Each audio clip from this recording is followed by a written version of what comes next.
Hello friends, welcome to Educational Studios and today I am Sonal here and I will explain you a very important chapter of political science or civics, and that is power sharing. It is the first chapter of political science of class 10th.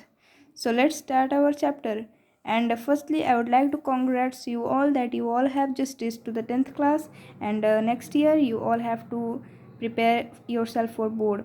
So with this, let's start our chapter. Friends, firstly, I would like to explain what do you mean by power sharing. Power sharing means distribution of power. Means in India, we can take example of India that power has been divided like central power, state power, and local government. The power has been divided by in three governments, three levels of governments. First one is central, second one is state, and third one is local government. In this chapter, we have to learn about Belgium as well as Sri Lanka. This chapter has deal about two countries, that is Belgium as well as Sri Lanka. We all know about Belgium because we have just learnt in the standard ninth about Belgium that it is a small country in Europe and it is smaller in area than the state of Haryana. Means you know the area of a state of Haryana, and it is smaller in the state of Haryana, or it is approx equal to the area of a state of Haryana of India. Friends, the power sharing in India, I've already explained that it has been divided into three categories: central government, state government, and local government. Friends, the first topic of power sharing is ethnic composition in Belgium as well as Sri Lanka.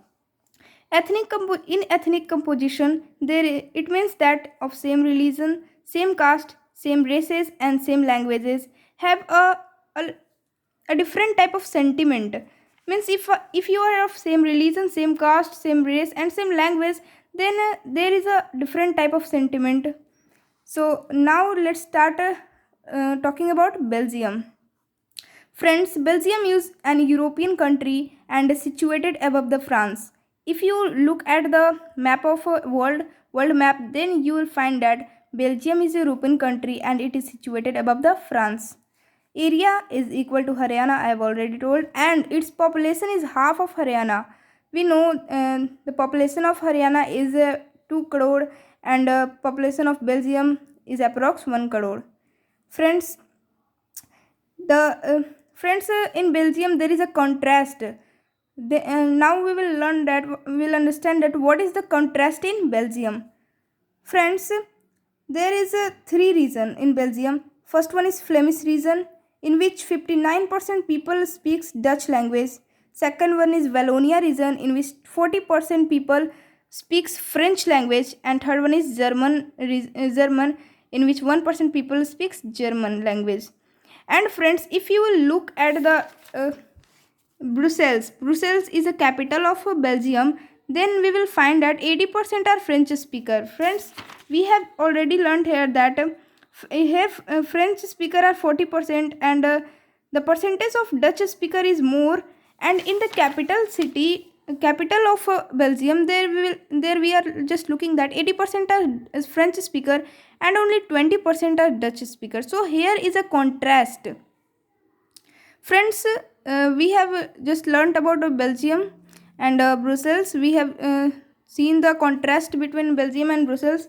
Now we will see the topic Sri Lanka. Friends, we know that it is a part of an Indian Ocean and it is Iceland. It is an island. Here, 74% people speak Sinhala language. Friends, if you look at this map, approx I don't have a better idea of making drawings. I'm not a better painter, so I have just tried. Friends, if you look at this, then you will find that in this part there is Sri Lankan Tamil, and this part Indian Tamil, and this part again Sri Lankan Tamil, and whole is covered with Sinhala. Means we are looking that 74% people speak Sinhala language and belongs to Sinhala community, and only 18% are Tamil. And Tamil has been divided into two categories, that is Sri Lankan Tamil, which is 13%, and Indian Tamil, that is 5%. Friends, 13% Sri Lankan Tamils are those whose ancestors just live in Sri Lanka, and 5% Indian Tamils are those whom Britishers have taken them for tea and rubber plantation. Um, Friends, now we will look that 74% people are Sinhala speakers, and they follow the religion Buddhism, whereas Tamil speakers are mostly Hindu and Muslim, and 7% are Christian. And friends, here is also contrast that Sinhala, the people who belong to Sinhala community, they just pressurize the Tamil speakers to uh, just focus on Buddhist community and accept the Buddhism. Friends, we will look in if we will look in our country India, then we will see that no one is pressurized to speak or accept anyone's religion or language. But here in Sri Lanka, we will look that Sinhala speaker just pressurize them to speak Sinhala language. So friends, for today only this, because this is the first topic of your book power sharing. In next video I will explain you about the next topic. So thanks for watching this video.